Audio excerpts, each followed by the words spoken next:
Some moments in life shift everything. A job ending, a relationship breaking, a health scare. We call them unexpected, but what if they weren't?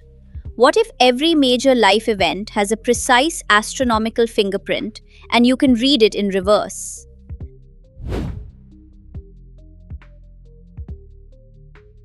Vedic astrology has a remarkable capacity.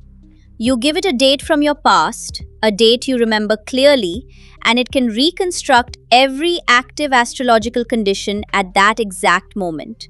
Not as a guess, as a calculation. The question isn't just why did this happen, it's why did it have to happen then? Before we look at the event, understand the blueprint that made it possible. Saturn, the ruler of the 11th house of income, is placed in the 8th house. That's a structural promise written into the birth chart. At some point in time, under the right planetary conditions, income will be disrupted. Not because of failure, because of architecture. Now watch two completely separate timing systems, Vimshottari and Jaimini Charadasha, each computed independently, arrive at the same conclusion. March 2023. When two classical systems align on the same window, Vedic astrologers call it a dual lock. It's the difference between a coincidence and a certainty. Dashas set the stage. Transits pull the trigger.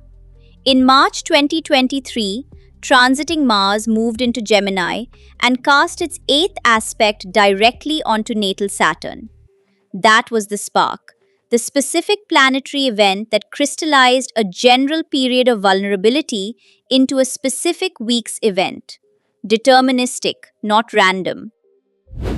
The reading card arrives. Dual locked karmic exit event. Now watch Veda open that single verdict into 4 forensic sections. Section 1 confirms the structural permission for this event. D1 and D10 both showing Dusthana placements in the active period. Section 2 confirms the timing across two classical systems, Vimshottari and Jaimini arriving independently at the same window. The transit spark confirmed the exact week. 3 independent layers, 1 event. This is what forensic astrology looks like.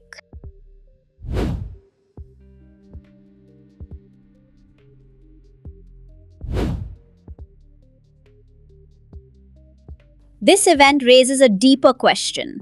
Was this bad karma? Veda's answer is more precise than that. The karmic death score isn't a judgment, it's a classification. 54 out of 100 means mixed karma. Some patterns are fixed, dridha, locked by past life choices.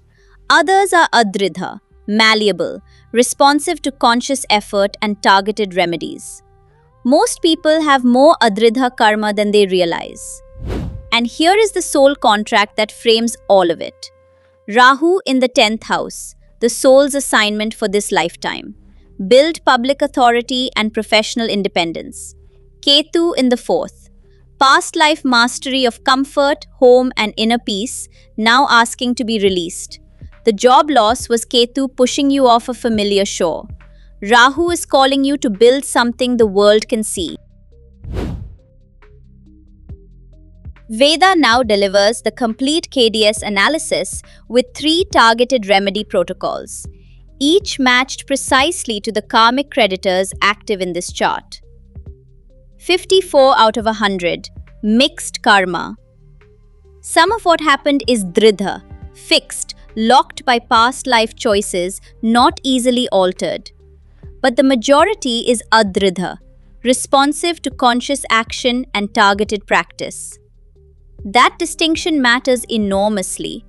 It means this event was partly pre-written, but the response to it is entirely in your hands. Saturn is the primary karmic creditor here, the 11th lord in the 8th, the source of the income disruption. The shield protocol doesn't ask you to fear Saturn or appease it with rituals performed from anxiety. It asks for rhythmic, consistent engagement with Saturn's core qualities: discipline, structure, service. The Hanuman Chalisa on Saturdays during Saturn Hora.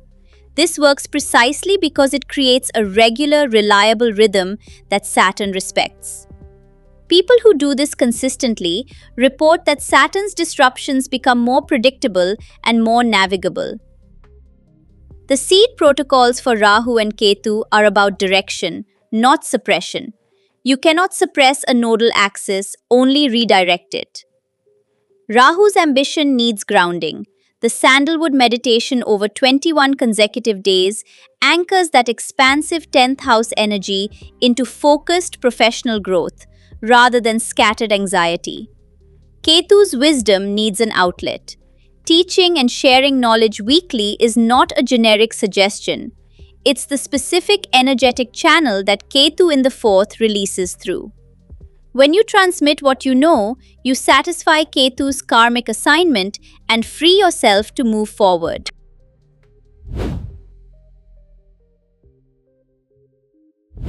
4 structured forensic sections: a dual dasha lock, a karmic debt score, and targeted, personalized remedial protocols.